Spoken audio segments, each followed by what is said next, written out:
Breaking news! Congressman Leandro Levisti tinatakot sampahan ng ethics complaint.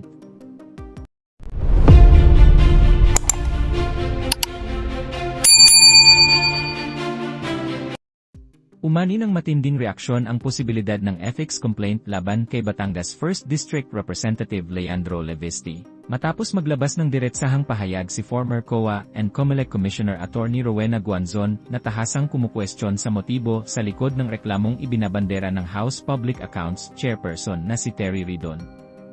Sentro ng puna ni Guanzon ang umano'y pananakot gamit ang ethics complaint, na para sa kanya ay hindi tumatama sa personalidad ni Levisti, at lalong hindi nito natatabunan ang mas malaking isyu ng korupsyon.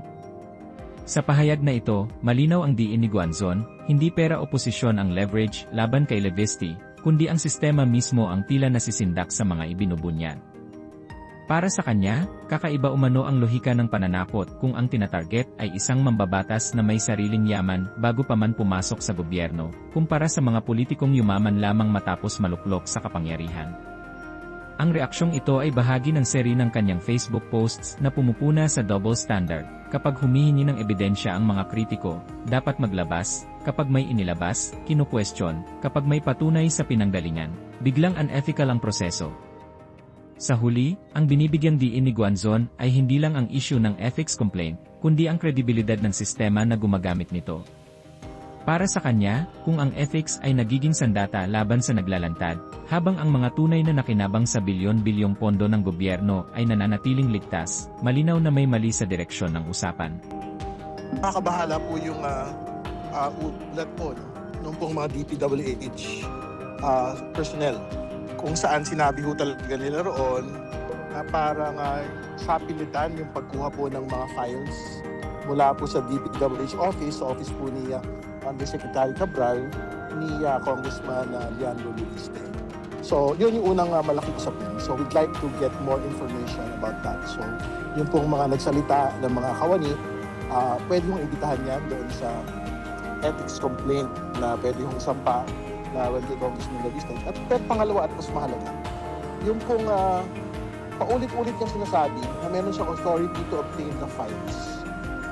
For the longest time yung binabanggit na. Pero apparently, si Secretary Dizon na po mismo yung nagsabi, twice or thrice flatly denying giving any authority to Congressman Levisti. So, I think malaking usapin ho yun. Ibig sabihin, in as much as malaking usapin ho sa atin yung nilalaman ng Cabral files, we will get to that irrespective of Congressman Levisti. Kasi hindi lang naman ho siya may hawak ng mga files po na ito. Mahalaga rin po sa Kamara yung pong pamamaraan kung paano po nakuha ito pong mga files na ito. Kasi tingin ko hindi ho dapat ginagawa ng House member kung totoo po yung sinabi ng DPWH, yung ganyan pong forma ng pagkuha po ng mga files at yung pagsasalita na mayroong otoridad na kumuha ng mga dokumento when in fact, wala naman pala. Pwede hong yung DPWH personnel yung mag-file po ng complaint po na ito.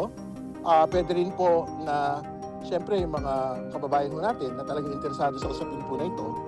At siyempre, pwede rin ho magkaroon ng motu proprio proceedings ang House Ethics Committee to look into these particular details. Kasi alam po ninyo, hindi naman humalit na bagay ito.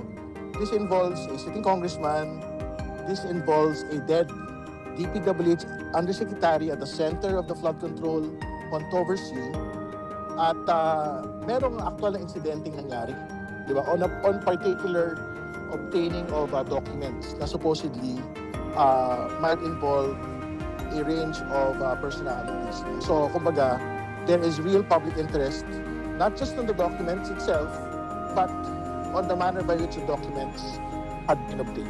Pagka hindi maayos yung chain of custody, transfer po ng documents, katulad ng binabanggit po ng Ombudsman, yung pong reliability at kredibilidad po ng mga hawak po ni Congressman Levisti na files will obviously be put into question. And actually, even without talking about the manner by which the files were obtained, yung pong disclosures na in the last couple of days had basically been put into the spotlight dahil marami po talagang mga untruth doon sa mga sinasabi niya. Particularly, for example, sa akin, sinasabi siyang mga insertions that I had made Pero in fact, hindi ho talaga totoo dahil hindi pa congressman noon.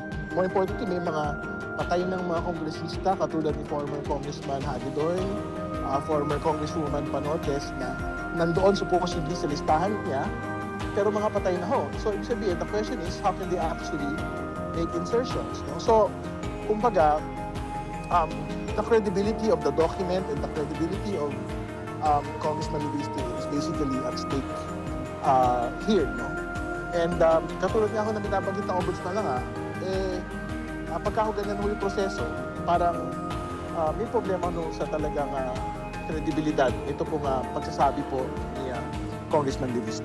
Better for the DPWH personnel to basically file the complaint kasi if they really feel aggrieved at the manner by which the files have been obtained, pwedeng yung DPWH leadership can undertake it. Pwede ho yung DPWH personnel, yung po talagang merong personal knowledge doon po sa nangyari.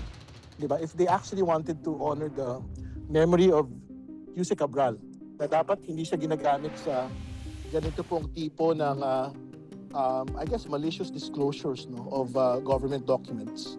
Parang dapat sila ho'y mag-file ng ethics complaint against Congressman Luistri. At kung kayo naman ang tatanungin mga kababayan, ano kaya ang inyong reaksyon at komento sa balitang ito? Please comment down below at huwag na rin kalimutang i-like at share ang ating video. Thank you for watching.